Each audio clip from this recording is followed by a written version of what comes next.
guys, it's Bridget. Welcome back to my channel. If you're new here, definitely remember to go hit that subscribe button so you can stay up to date on everything that I post on this channel. Today, I thought that it would be fun to go through my Goodreads stats with you guys. I've seen a couple other people do these videos and I just think they're so much fun to watch and just kind of see where everyone's reading was in 2020. I cannot believe that 2020 is already over. I mean, that's just crazy to me, but I mean, like everyone else, I'm really not that sad about it. But if there was one good thing that came of the year, it was how much I was able to read. I am blown away by how many books I was actually able to fit in this year, but I haven't really taken a good look at my actual stats yet. So let's go ahead and jump into that. So I have my laptop here that I'll be looking at and walking through with you guys. So sorry if I'm looking down a lot, that's what I'm looking at.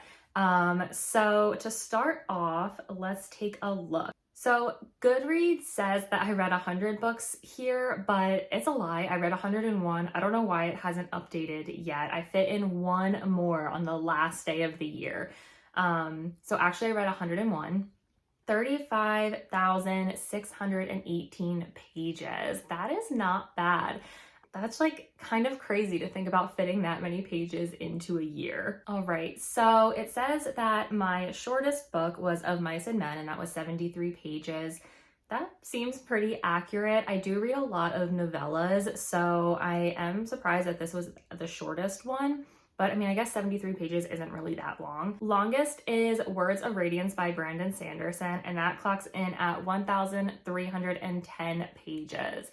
That was one of the last books that I read this year. I think I read that one in December, and it was long. I loved it, but it took me a while to get through. Although I am curious because I read the hardcover for all of the Outlander books this year, which are super, super long, but when they're hardcover, you can have fewer pages. So I would wonder if those are actually longer than this. Okay, so my average book length in 2020 was 356 pages. To be honest, I don't think that I really read that many middle length books. A lot of the books that I read are either novellas, but under 200 pages, or I read really long fantasy books. So I think this kind of averaged out the page length that I actually read, but I guess that makes a lot of sense if it would end up being 356 pages. Okay, this is my favorite part of the stats. I love seeing what people are reading compared to me, and if I'm reading any sort of indie weird books that no one else is picking up. So it looks like the most popular book that I read this year was 1984 by George Orwell, which honestly isn't surprising. I feel like a lot of people were in the same sort of mindset as me, where 2020 just felt kind of like this dystopian world or future, and I think that 1984 really reflected that. I really liked this book more than I thought I would. There was a section in the middle that got really sort of philosophical and political that I didn't really like. But if you take out that part, I really, really enjoyed it more than I enjoy most of these classics that are out there that you would read for school. The book that was the least popular that I read this year was Enter the Aardvark by Jessica Anthony. This was a weird book that I picked up. I think I picked it up on ebook, and it was a quirky political satire. I really enjoyed it. I can definitely see how it would not be for everyone though. It was really just sort of odd and weird, but I really like those books that try to do something different. But only about 9,000 other people picked that one up this year, which is not that many in the realm of Goodreads, considering that for 1984, 5 million or so picked it up.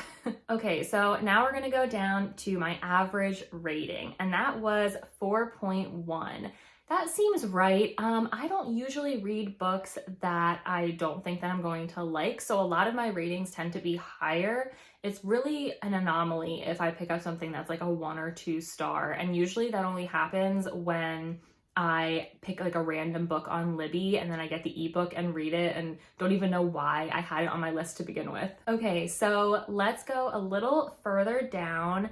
Looks like the highest rated book that I read on Goodreads was Words of Radiance. People know what they are talking about. That book was probably one of my favorites that I read this year. So good. Oh my God, I cannot wait to read more of this series. I mean, I just like, obviously you read it, you love it. How can you not love this book? So it has a 4.79 average rating, which is crazy. That is a really, really high rating for Goodreads. I do wish that they would tell you the lowest rated book though. I'm really interested in that because I wonder if some of the ones that I rated really poorly would also come up as the lowest rated overall. Okay, so let's see what else they have here.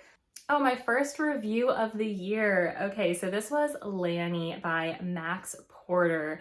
I remember, so I never really posted my thoughts publicly about the books that I was reading, and this is the first one that I really like wrote something out with like an opinion. And I was so nervous to post it that like people would judge me or would be like, you don't have any place writing your review here.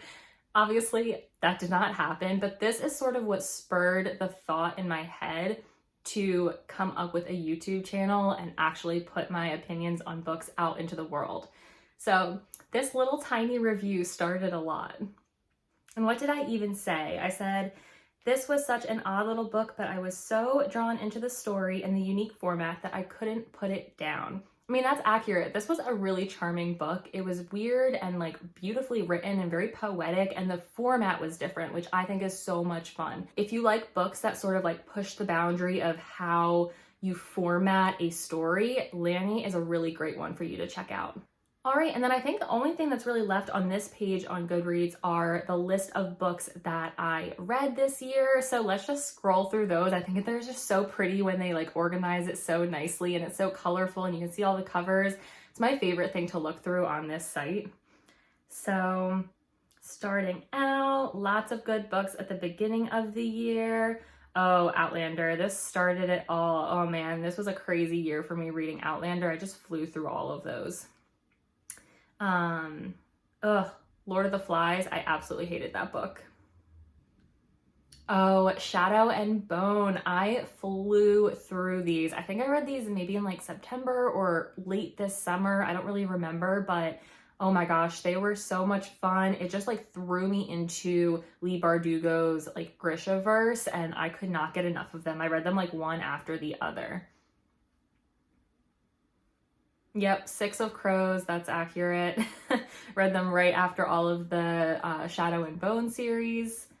But yeah, that's looking good. And then, of course, my last review was Words of Radiance, because as I said, that was one of the last books that I read. I think I read it in December. All right, so Goodreads also has another page that gives you like more detailed statistics on your reading. So I'm gonna go find that really quickly. Just give me a second. Okay, so I found the page that gives you more statistics on everything that you read. So 2020, yep. Okay, so look, 101 books. I don't know why the other page doesn't have that.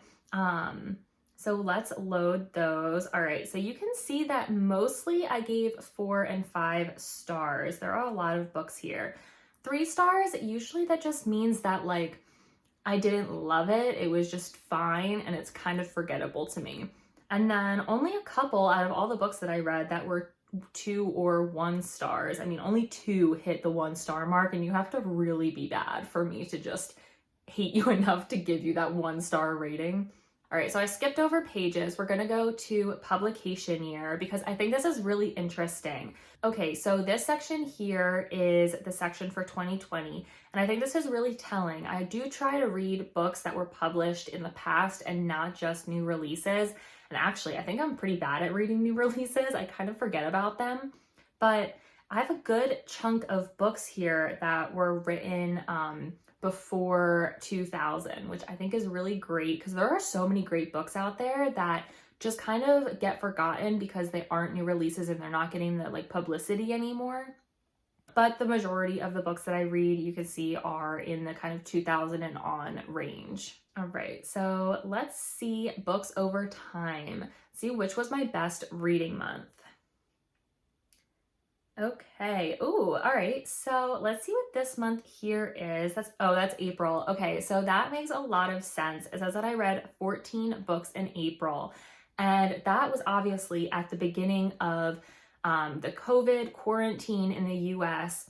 So what actually happened was that my office closed down, but I still had to go in and kind of cover for everyone. So for like hours at a time, I was just alone in my office. The phones weren't on, no one was allowed to come in. It was just me sitting alone. So I started listening to audiobooks for the first time, and I got through a bunch that way. That's honestly one of the reasons that I don't think I'm going to be able to read this much in 2021, because I'm not going to have time to listen to all those audiobooks that I listened to in April. So that's how I got to that 14 book mark that month. Let's see what my worst month was. Oh, that's not even in 2020. That's December 2019. Yeah, okay. Well, if we're going to go back to then, I was moving during that month and I just didn't have time to read anything.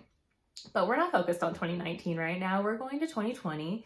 All right, worst month was November. I actually knew that. I think in my November wrap up, I said that it was a really terrible reading month for me, just in terms of the amount of books that I could read. But the quality of all of those was excellent. So, I mean, I really can't be mad that I didn't fit that many books in, because does the quantity really matter if what you're reading is fantastic? I don't think so. But one thing that's interesting about this graph is I think it's very telling of my reading habits, where I'll read like a ton of books one month, and then the next month I'm like, oh my gosh, I need a break, and I don't really read that much. And then I'll read a lot again, like over in October, and then in November I just need a break again. So I'm very up and down with my reading habits. I do think that's going to be very telling for January, because December I fit in so many books and I'm already feeling burnt out from it. Like, I just need a mental break from reading. Maybe I'll pick up some like lighthearted books for January to try and get back on track. All right, and then the last statistic that they offer on this page is pages over time. I think this is usually pretty in line with the books over time, but we'll just take a look at it and see. Yeah, I mean, it looks almost identical. It looks like April, again, was my highest reading month, and November was my lowest. I don't know, I just love these graphs and charts that Goodreads offers. I know that a lot of people do not like this site, but like, this is cool. I love this stuff, and I think it's very insightful to who I am as a reader. I think those are really all of the stats that I have to share with you guys. Hopefully you enjoyed this. Let me know if you all have taken a look at your statistics for 2020.